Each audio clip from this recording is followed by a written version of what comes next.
nishati kwa sasa hivi ndio wizara pekee ambayo iko kwenye majanga tunazungumzia kwamba vita ya Marekani, Iran pamoja na Israeli imetengeneza mfumo ambao unaenda kutuletea uhaba wa mafuta katika nchi yetu ya Tanzania. Ukisikiliza watu wengi sana wanashauri kwamba serikali iweze kupunguza tozo kwenye mafuta ili kuweza kupunguzia mwananchi wa chini gharama ya kununua mafuta moja kwa moja. Mimi niko tofauti kidogo. Mimi nadhani serikali inapaswa kwenda kununua mafuta kwa sasa hivi ambao yanapatikana huko katika nchi tofauti ili tuwe na akiba ya kutosha, kwa sababu unaweza ukafuta tozo kabisa, lakini bado bei ikapanda kutokana na namna mtu anavyoyanunua hayo mafuta. Lakini kama yatanunuliwa na serikali ikawa na akiba ya kutosha, kwa serikali inaweza kucontrol bei ya mafuta vizuri.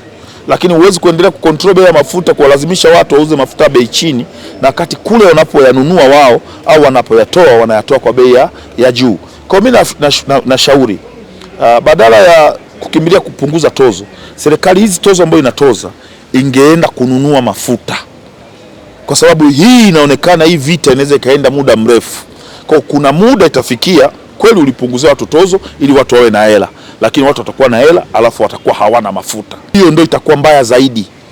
Uwe na hela lakini pa kununua mafuta hakuna, ukienda kwenye vituo vya kuuza mafuta hawana mafuta. Kwa serikali ichukue hatua za haraka kwenda kununua mafuta na tuwe na akiba ya kutosha kama nchi. Wakati huo hizi juhudi zingine zinaendelea. Pale ambapo jambo hili litakwenda kwa muda mrefu, serikali itatumia ile akiba kwa ajili ya kuhakikisha inapunguza bei ya mafuta. Baba Levo, baadhi ya wananchi wanahisi kwamba mmechelewa mno kuja na huo ushauri kiasi kwamba imesababisha mpaka gharama sasa, nauli sasa zimepanda. Mafuta, bei ya mafuta haijapanda Tanzania peke yake. Irani mafuta yamepanda bei. Irani pale ambako ndio wamefunga mpaka, mafuta yamepanda bei Irani. Itakuwa Tanzania kwenye swala la mafuta hakuna wa kumlaumu zaidi ya kuwalaumu watu ambao wanapigana vita, watu ambao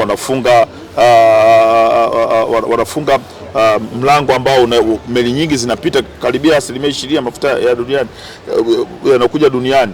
Sasa kama mafuta Saudi Arabia yamepanda bei, Iran yamepanda bei, itakuwaje kwetu sisi watu ambao tuko Afrika? Malalamiko ni kwamba yanatakiwa yapelekwe kwa watu ambao wanapigana vita. Kwetu sisi kama wabunge tunashauri serikali iweze kuchukua hatua ya kununua haya mafuta ambayo bado yanapatikana, kwa sababu tunapoelekea kuna uwezekano yasipatikane kabisa. Sasa Baba Levo, mchango wenu utakuwa na tija gani hapa bungeni ili hali tayari nauli zimeshapanda bei?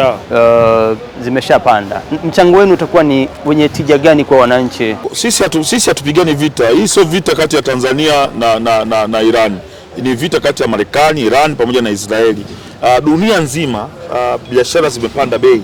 Kwa hiyo hili ni janga la dunia, sio janga la kwetu. Sisi hapa tulipofikia tunaona kama tukidhibiti hapa bado wananchi wetu wanaweza kujimudu kuweza kutembea, kuliko huko mbeleni tukiacha kushauri kabisa nauli kienda kupanda, watu wakawa wanalipa kutoka Posta kwenda Mbagala, mtu akalipa 3,000 4,000. Hapo sasa tunaonekana kama hatukuchukua hatua. Sisi tunachukua hatua kwenye hapa ambapo imepanda, imekuwa sibuku 1200 sio 1000 ngapi. Hapa tunasema isije ikaenda juu zaidi, serikali ichukue hatua ili kudhibiti na kuweza kufanya mwananchi aweze kumudu gharama za maisha basi. Lakini kulaumu serikali kwamba bei ya mafuta imepanda, bei ya gharama ya maisha imepanda kutokana na vita ya Marekani na Iran na Israeli, huku ni kutaka kumuonea Dr. Samia Suluhu Hassan bure, kwa sababu yeye hapigani hii vita. Hii vita wanapigana watu ambao ni magangwe wako huko mbali. Na nataka nirudie tena, Irani pale ambako ndio wametusababishia huku mafuta yamepanda bei, pale kwao pia yamepanda bei mafuta.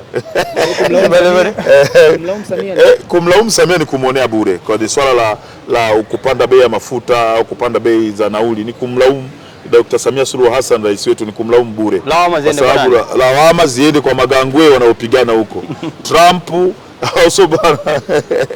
wa Irani pamoja na Israeli, ambao wao ndio wanatuletea hii ekaeka yote inafika huko.